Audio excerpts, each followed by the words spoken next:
नमस्कार। आप देख रहे हैं अपनी बात अनिल के साथ। उम्मीद करता हूं आप सभी अच्छे होंगे। आम आदमी पार्टी में एक अघोषित रार ठन चुकी है।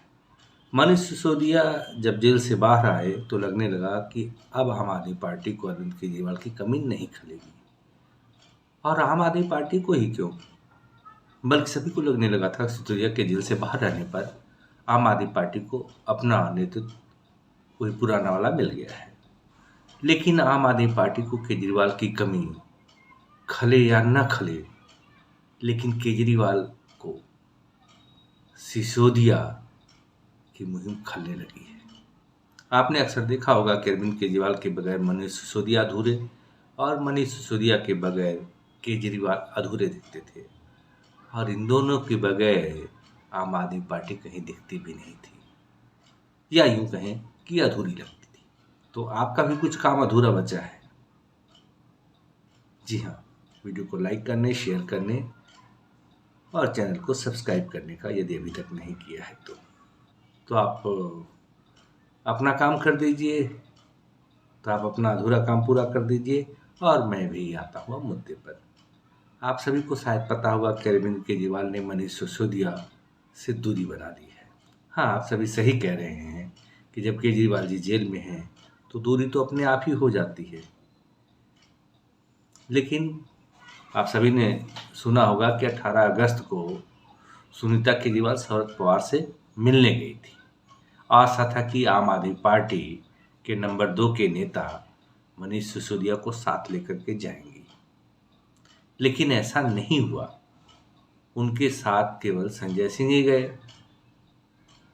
अब सवाल उठता है कि संजय सिंह गए तो मनीष सिसोदिया साथ में क्यों नहीं थे। अब आप इस फोटो को देख लीजिए। हाँ, नहीं, इस फोटो में कुछ खास नहीं है। बस इतना है कि संजय सिंह जेल से आने के बाद केजरीवाल जी के घर जाते हैं और सुनीता केजरीवाल के पांव छूते हैं। तो इसमें क्या बुराई है? नहीं, बुराई कोई नहीं। मनीष सिसोदिया भी जब जेल से निकलते हैं तो वो भी केजरीवाल के घर जाते हैं। लेकिन दोनों के केजरीवाल के घर जाने में अंतर है। संजय सिंह जाते हैं तो हम मान लेते हैं कि केजरीवाल की अनुपस्थिति में सुनीता केजरीवाल नंबर 1 की नेता हैं, या पूरी पार्टी में कहें तो नंबर 2 की नेता। लेकिन मनीष सिसोदिया जब जेल से छूटते हैं तो केजरीवाल जी के घर जाते हैं और सुनीता केजरीवाल जी से मिलते हैं। लेकिन जब मीडिया से मिलते हैं तो वह बता देते हैं कि सुनीता केजरीवाल जी पार्टी की नेता हैं ही नहीं। उन्होंने केजरीवाल की अनुपस्थिति में जरूर संभालने का प्रयास किया, लेकिन उन्होंने केजरीवाल का साथ दिया।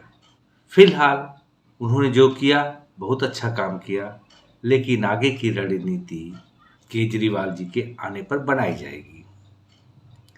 और किसी न किसी तरह से हर जगह सिसोदिया ने साफ कर दिया कि नंबर 2 के नेता वही हैं।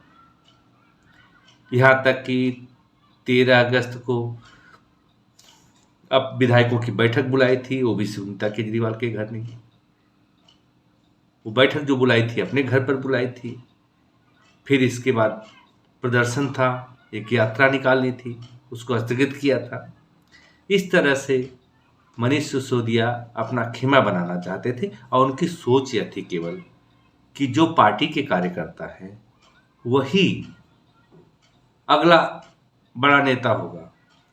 कोई पैराशूट से उतारा हुआ नेता नहीं, या परिवारवादी राजनीति नहीं होगी आम आदमी पार्टी में।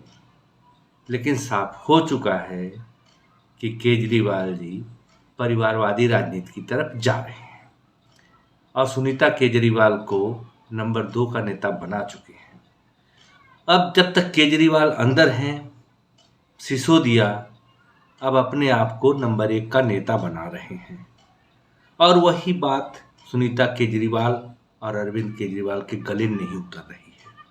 इसी कारण से सिसोदिया सुनीता केजरीवाल के साथ नहीं दिखते हैं, वहाँ संजय सिंह ही दिखते हैं। और एक चीज स्पष्ट है कि इतना सब कुछ होने के बाद क्या मनीष सिसोदिया केजरीवाल को नहीं समझ पाए?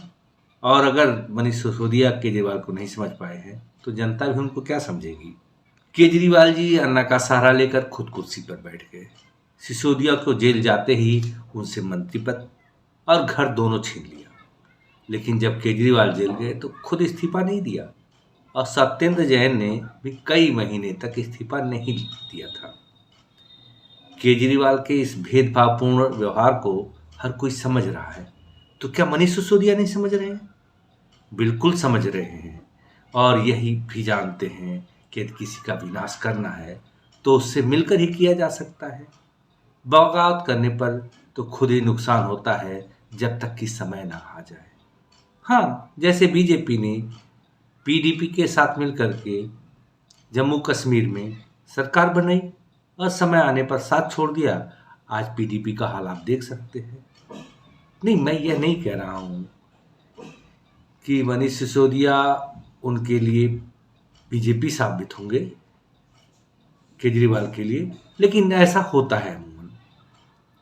इसीलिए मनीष सिसोदिया केजरीवाल की तारीफ करते हुए पार्टी पर कब्जा करने की मुहिम में लगे हुए हैं और उनकी इस चाल का आभास केजरीवाल को हो चुका है।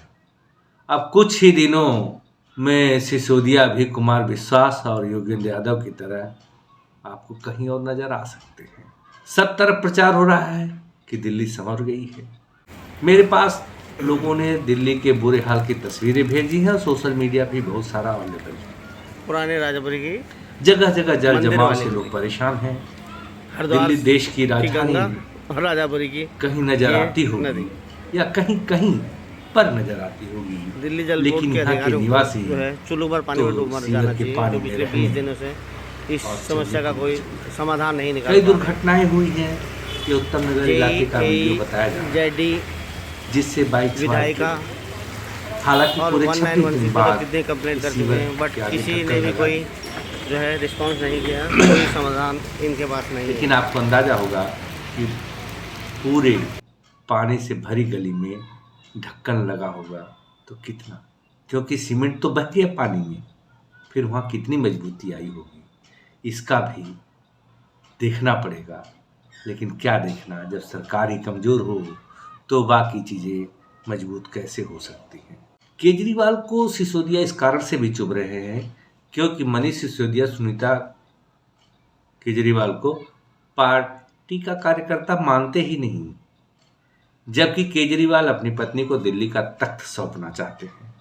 इससे दो फायदा होगा, एक तो दिल्ली पर भी कब्जा बना रहेगा और दूसरा हरियाणा की माटी का हवाला देकर वहां पर पार्टी को सरकार तक या सरकार बनाने के करीब तक पहुंचाया जा सकता है, क्योंकि वहां की जनता इस बार बीजेपी को नहीं चुनने जा रही है, लेकिन सत्ता से बाहर होगी इसमें भी संशय बना हुआ है, क्योंकि केजरीवाल की एक मुहिम हरियाणा वासियों को लुभा रही है। प्रचार किया जा रहा है कि यदि आम आदमी पार्टी हरियाणा में जीतती है तो अरविंद केजरीवाल वहाँ के मुख्यमंत्री बनेंगे और यही प्रचार बीजेपी और कांग्रेस के लिए मुसीबत बना हुआ है। और केजरीवाल जब हरियाणा चले जाएंगे तो दिल्ली की गद्दी सुनीता केजरीवाल सुशोभित कर सकती हैं। बीजेपी के मतदाता उससे दूर हुए हैं, इसमें कोई संशय नहीं है। और दूसरा ऑप्शन कांग्रेस का था हरियाणा की जनता के पास, लेकिन केजरीवाल के नाम पर कांग्रेस को बड़ा झटका लग सकता है और ऐसे में बीजेपी सत्ता के करीब पहुंच सकती है। अन्यथा कोई लक्षण नहीं दिख रहा है कि बीजेपी सत्ता में दोबारा वापसी करे। हाँ, जब भी केजरीवाल लड़ेंगे कांग्रेस का वोट अधिक काटेंगे, भाजपा का कम, लेकिन काटेंगे दोनों का वोट। ऐसे में हो सकता है उनकी सीटें कम हो और बहुमत तक ना आए। यहाँ तक भी माना जा सकता है कि हरियाणा में दिल्ली के दिसंबर 2013 में जो परिणाम आए थे वैसे ही परिणाम हरियाणा के हो सकते हैं कि बीजेपी, कांग्रेस और आम आदमी पार्टी इनमें से किसी को इतनी सीट न मिले कि वो सरकार बना पाए। और ऐसे में एक हंग असेंबली आ सकती है। ऐसे में कांग्रेस 2013 की तरह फिर एक बार आम आदमी पार्टी के गोद में बैठकर सत्ता की साझीदार बनकर हरियाणा कांग्रेस की पतवार केजरीवाल को सुपुर्द कर सकती है। और उसके बाद क्या होगा आप समझ सकते हैं। जी हाँ, दिल्ली में 2013 में आम आदमी पार्टी की गोद में कांग्रेस बैठ गई और 49 दिन बाद केजरीवाल ने कांग्रेस और सत्ता दोनों को झटक दिया।